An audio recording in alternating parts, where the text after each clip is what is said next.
หรือว่ามันจะมีรูมันอยู่บ้างนี่บ่นะ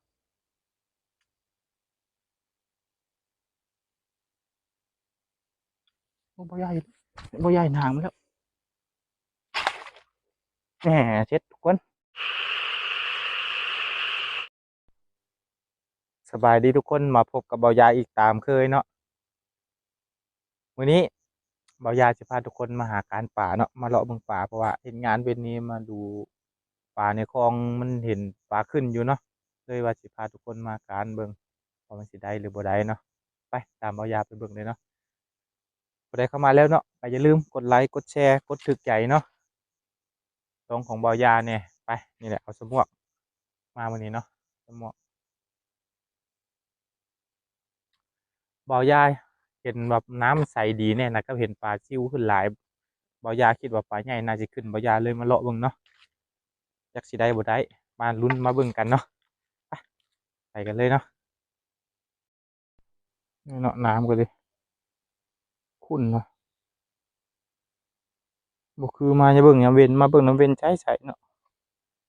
ปลาก็คือบ่เห็นพ่อโตพู้นเนี่ยสิเป็นจังไดเนาะยันสวดกินแห้วแล้วบ่าวยามื้อนี้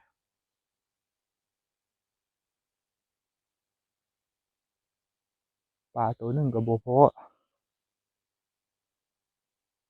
มีแต่ใบตอง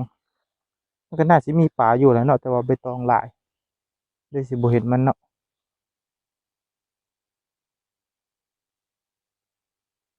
บ่าวยาอยู่เทิงน้ำไปอยู่ลุ่ม น้ำก็แลบน้ำลึกใช่ไหมน้ำกับน้ำลึกครับ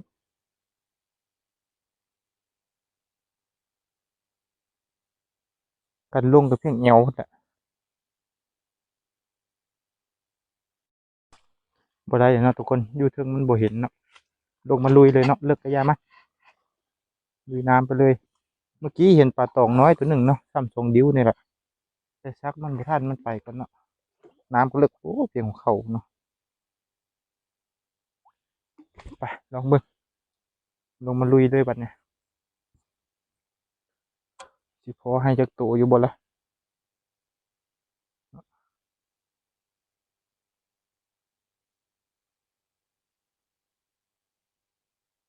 ปิดตาคือให้เบายาบ่เนาะคือเงียบจ้อยแท้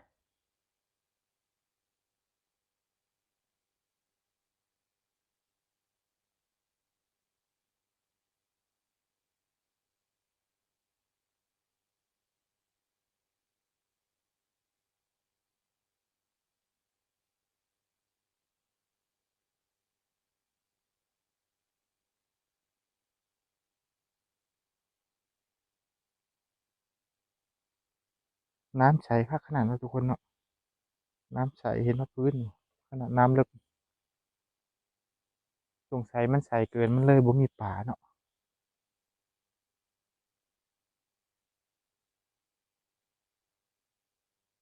โอ้ทางนี้ไปต่อบ่ได้แล้วพวกขวดเดี๋ยวลองบุกไปเบิ่งไปได้บ่มีกางไม้หลายกางไม้เพิ่นพันต้นไม้พันอหย่างลงมาเนาะเพิ่นก็เอามาทิ่มอยู่คลองจังซี่นะ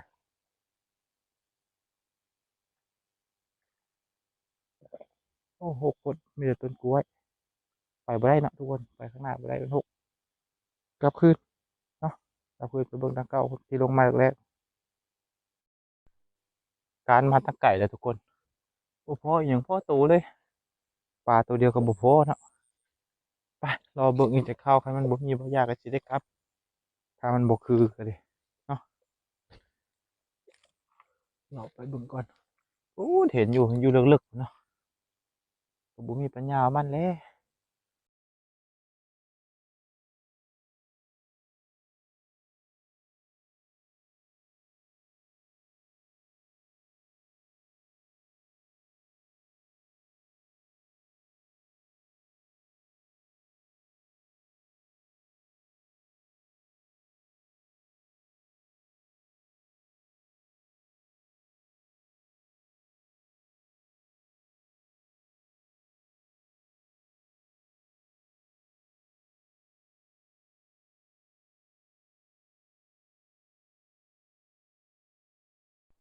ทุกคนบ่าวย่าเห็นปลาดุกตัวหนึ่งเนาะนี่ลอยเข้ามานี่แหละนี่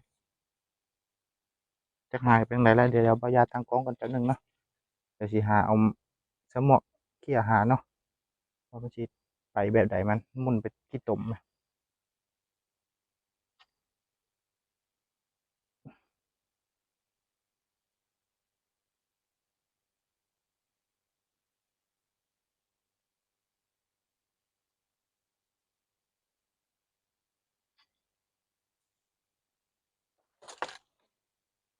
บ่าวย่าเกี่ยหามันก็เนาะลอยดูกันมานี่แหละเนาะเดี๋ยวบ่ฮู้มันสิไปแบบใดมันเป็นอีหยังวางเนี่ยวะมันเป็นรูอีหยังไงเนี่ยเด้ออย่าเพิ่งไปเด้อ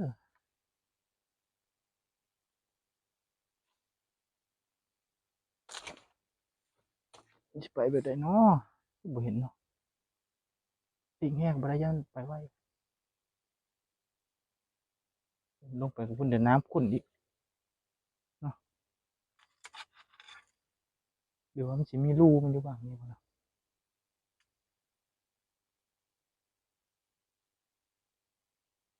โอ้บ่ใหญ่หางมันแล้วแหมเช็ดทุกคนเสร็จแล้วเนี่ยเห็นป่ะเกือบบ่ได้เนาะเกือบบ่ได้สักถึงหน่อยเดี๋ยวนึงไหมอ่าเก็บซบได้แล้ว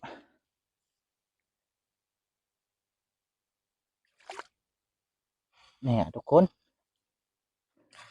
ได้แล้วตัวนึงเนี่ยเห็นป่ะผลงานตัวแรกมาทุกคนเนาะ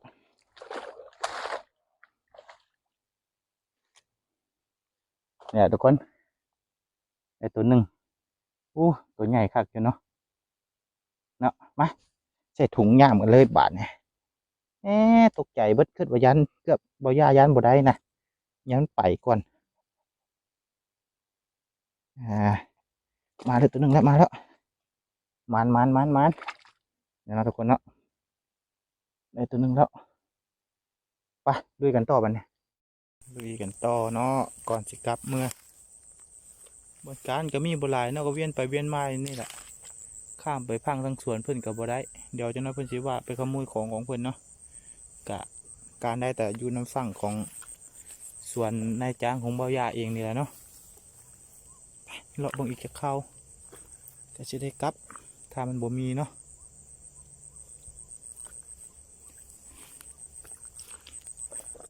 แล้วทุกคนเบิดบอลการแล้วเบาหยาก็สิได้กลับแล้ว